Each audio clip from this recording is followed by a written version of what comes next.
Hola, buenas tardes. Hoy voy a contaros algunas cosas sobre el Camino de Santiago.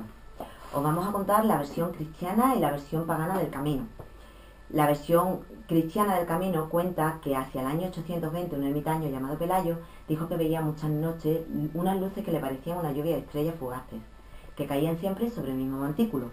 Pelayo, impresionado por la lluvia de estrellas, se presentó ante el obispo de Iria Flavia, Teodomiro, y le informó sobre el suceso. El obispo se fue allá y efectivamente vio que el fenómeno existía. Era un fuerte resplandor que iluminaba el lugar en donde encontrarían un sepulcro de piedra, en el que finalmente reposaban 3 cuerpos, identificados como Santiago el Mayor y 2 de sus discípulos, Teodoro y Atanasio. Fue a partir del año 1077 cuando el sepulcro se convierte en un punto de peregrinación de todo el continente europeo. Más tarde, alrededor de 1878, el Papa León XIII expide una bula donde confirma la autenticidad de los restos del apóstol. Pero fue aún más tarde, tras la Edad Media, cuando el camino fue perdiendo un poco de importancia.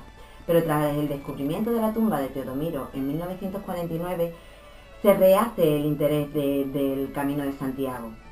A partir de los años 70 más o menos, comienza un resurgir del camino gracias fundamentalmente al interés turístico del camino y a las visitas que realizó el Papa en los años 80.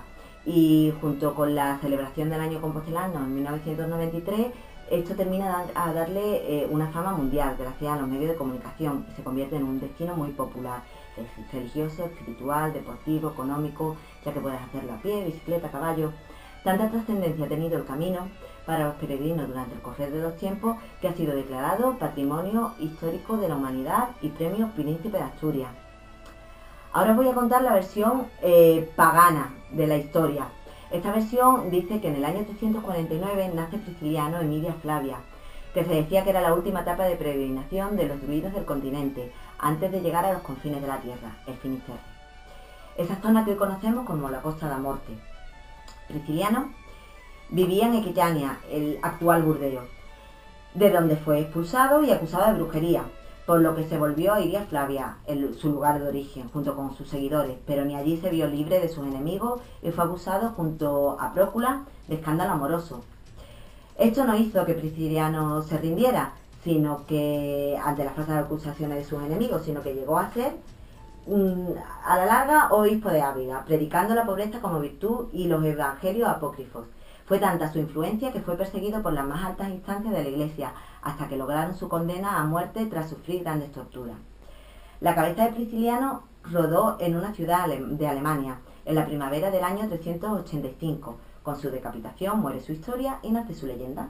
4 años después cuenta que fueron un grupo de seguidores gallegos hasta esa ciudad alemana a reclamar su cuerpo y para transportarlo a Galicia.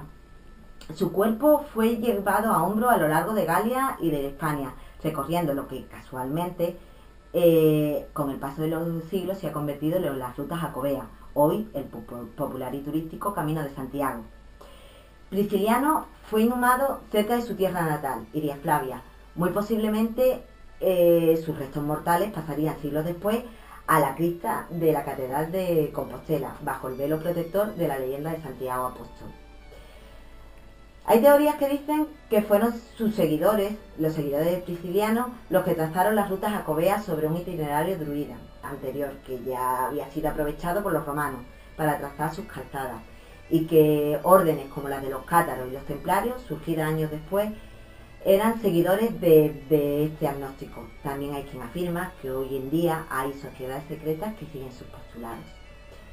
Pero aún podemos ahondar más en la historia, ir para atrás y encontrar historias que nos den pistas sobre el porqué de la fascinación humana por el camino.